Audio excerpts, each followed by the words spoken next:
Everybody's great when they're not tired. This is when they tired, that's when the real champions come out. That's when that real dog come out. It's where I think the real truth comes out, because I think there are a lot of people who are very talented who can make it there. There are very few people who can deal with the pressure and the stress that happens when we're there. I feel I'm the best ever. It's not bragging or boasting. The proof is in the pudding. In my mind, I'm always the best. I am the greatest fighter of all time. And when I hit you with a hard right hand, you will fall.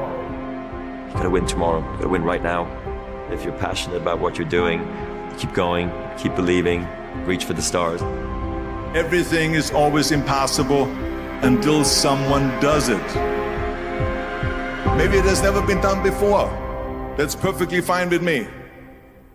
But I'm gonna do it. Never say never, because limits, like fears, are often just an illusion. Hungry dogs run fast. And let the big dogs eat. If you look at the greats in any walk of life, the greats do things when they don't always want to. And that's the separation. It means you have to be more disciplined than not disciplined. I wanted to be the best I could be, period. I was waiting for you to smile at some of the compliments. You didn't. Smiling doesn't win you gold medals. I'm too fast, I'm too skillful, and I'm gonna show everybody out there watching this show and the whole world, and the world will bow and admit that I am the greatest of all times when you see what I do to George Foreman. I believe that whatever I put my mind to, and if I was willing to make sacrifices and I was dedicated, that I could achieve absolutely anything. I'm the best ever. I'm the most brutal and vicious and most ruthless champion there's ever been. There's no one can stop me. I'd like to take this chance to apologize to absolutely nobody. Maybe someone's don't like me because maybe I'm too good. You win some, you lose some. But you live to fight another day.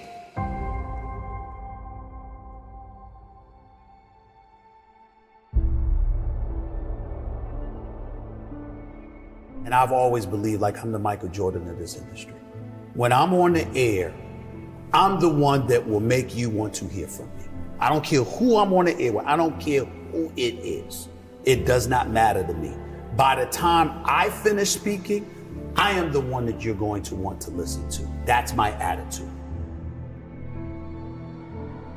If this requires 100% and you give me 99, I might want to fire you. Because I'm about getting the job done. Sure. It's about the results. And I think that, unfortunately, when we look at our generation today, not enough people preach about that. Because I think that we live in a society where people have become masters at pointing the finger at other people as to reasons why things don't get done. I think there's too much explanation that goes on. But the bottom line is you ain't getting it done. And if you're not getting it done, I need somebody that can get it done. I am of the belief that if you truly, truly adopt that belief in your soul, then you walk to work every day not looking for excuses. You're looking for a way for the job to get done. And in most instances, you are going to be successful than not. You want to go with status quo, you're perfectly, fine with flowing along, just safe, to get along, secure. Safe, secure, whatever. But when you're trying to win, you're constantly looking to get better. My philosophy is very, very simple when it comes to my family, particularly, me being a dad. If they're hungry, it's because I'm starving.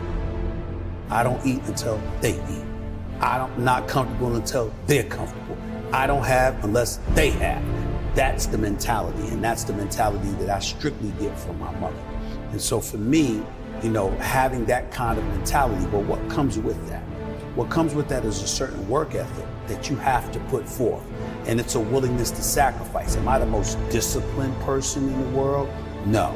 Am I the most meticulous person in the world, like some people would believe? No, I'm meticulous enough, and I'm disciplined enough, but I think the key thing is that the bottom line is everything to me.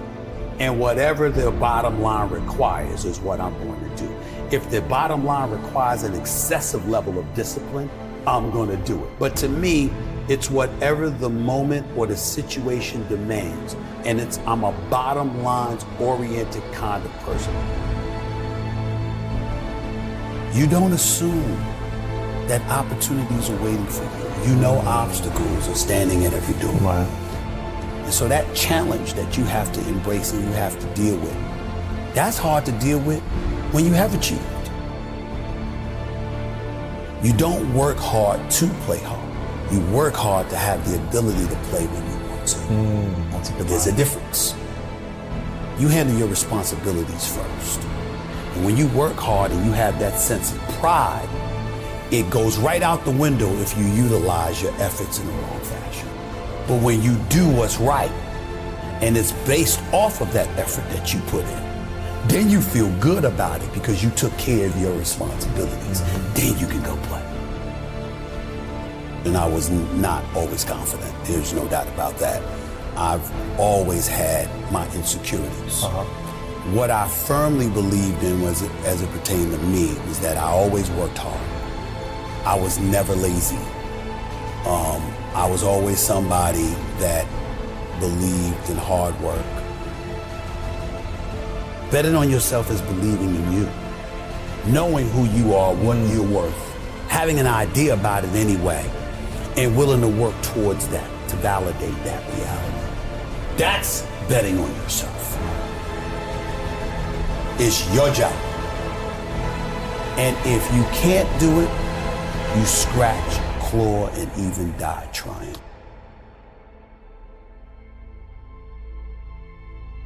We make excuses every day, all of us as human beings. On far more occasions than not, I have to speak on the issue of accountability as it pertains to the entire sports world. And when it comes to the issue of accountability, I get all of that from Mom. It happened with ESPN when my contract wasn't renewed back in 2008. I was sitting up there, I felt betrayed. I felt ticked off. My mother let me lick my wounds for a couple of days. And then she said, what could you have done better? You sure you didn't do anything? And I thought about all this stuff. I'm like, what is she talking about? This is just not true. This is not right. I work hard, I do this, I do that. And then I started thinking about it. Yeah, I was a pain in the ass. I did kind of complain a little bit too much. But the biggest thing that I remember doing is that I always came to the bosses with problems. I never came to them with solutions. It was always about the problem, never the solution. And I learned when I sat back and reflected on the mistakes that I had made in my career at the time, I learned that no boss wants to talk to anybody that doesn't have solutions. Instead of working around the clock trying to figure out what somebody else wants from you, good or bad, there are moments that crystallizes it for you in your mind. Pay attention and you'll see what they are. And you'll know what to do accordingly. That is what I believe makes me the best. It's my commitment to excellence for the collective whole.